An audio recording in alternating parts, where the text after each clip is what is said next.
Good day, everybody, and welcome to another edition of the Military and Foreign Affairs Network. I am your host, the voice of reason. So, I wanted to conduct an update of the ongoing situation between Ukraine and Russia.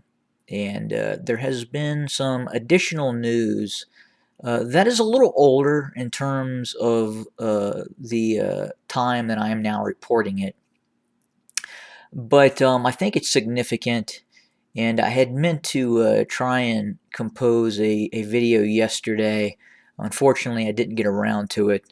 But I wanted to talk about two very specific issues that have arisen in this dispute between Ukraine and Russia, and that has to do with troop deployments by the Russian Federation.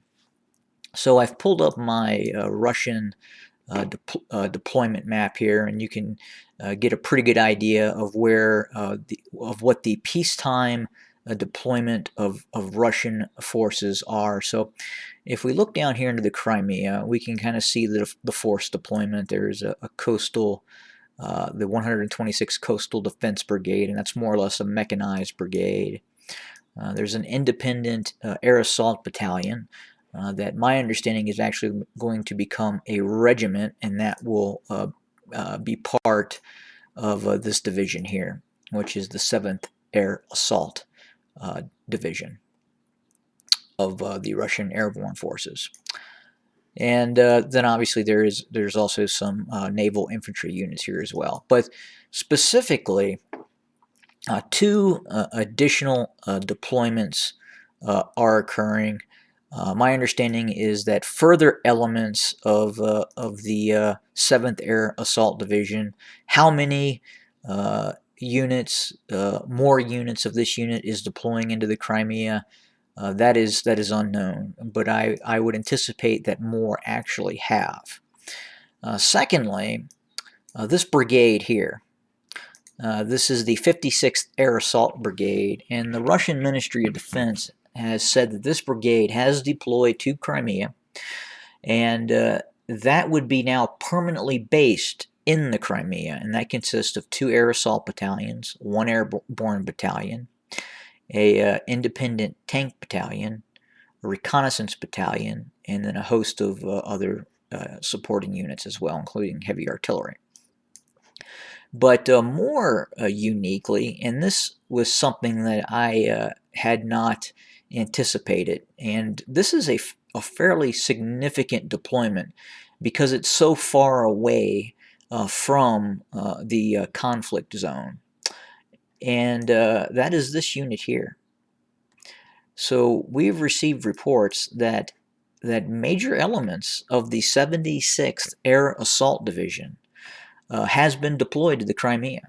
Many of these units were loaded onto railheads and then transported via rail system to the Crimea. And they do have heavy units, they have tanks, and then they obviously do have mechanized and motorized infantry fighting vehicles, which is normal for a Russian airborne unit such as this.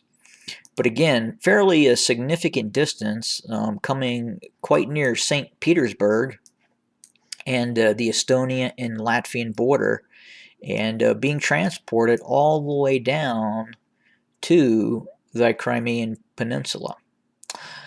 And then one other thing that came up was I talked about the senior military analyst talking about a possible Russian amphibious operation, a very large amphibious operation in case hostilities commenced.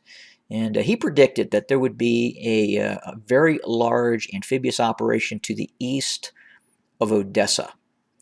And what we have also learned is there are currently 7 large amphibious assault vessels, as you can see here, based inside of the Crimea, and you could pull those ships up here if you wanted to look at them yourself. But in addition, and this force would be able to transport, for the most part, this naval infantry brigade. But additionally, it sounds like the Russians have moved at least a further 3 amphibious assault ships from the Baltic Fleet. So apparently, probably about a week ago, these 3 amphibious assault ships, and I believe they were Rapucha class assault ships that had transited the Straits of Gibraltar on its way really to its only other destination, which would be the Crimea. Possibly it could go to Syria, but I highly doubt it. I believe that those units are probably heading towards the Crimea, and they may have already arrived there as we speak. So those 3 additional transports would give the Russians the ability to land an additional 12 to 1,500 soldiers or naval infantry, and sometimes the Russians utilize these amphibious assault ships to actually land airborne troops. We had cases of that occur during the 2008 war with Georgia, where some of the units that were ready to get on these ships were the airborne troops, and they actually acted almost like Marine assault troops in that conflict. So again, we're looking at elements of 2 Russian airborne divisions transported to the Crimea, an entire brigade. This brigade again right here, the 56th Air Assault Brigade, and then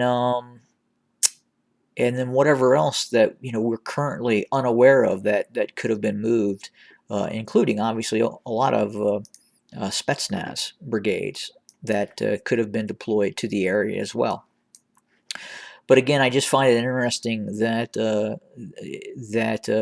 these units were transported such a long distance. But I would say that given the current Russian doctrine and given the current size of the Russian military, they have to have this sort of capability to transport forces extremely long distances. So I would say it's not something that would be a complete surprise to see the Russians do this. But given the scope of the deployment and moving forces that could conduct operations in the Baltic states, it's interesting to see these units being moved towards the Crimea. And these are, again, probably some of Russia's best combat units in their entire armed forces that could be being moved to the border of Ukraine. But we'll keep an eye on it and report as we get further information. Thanks, everybody.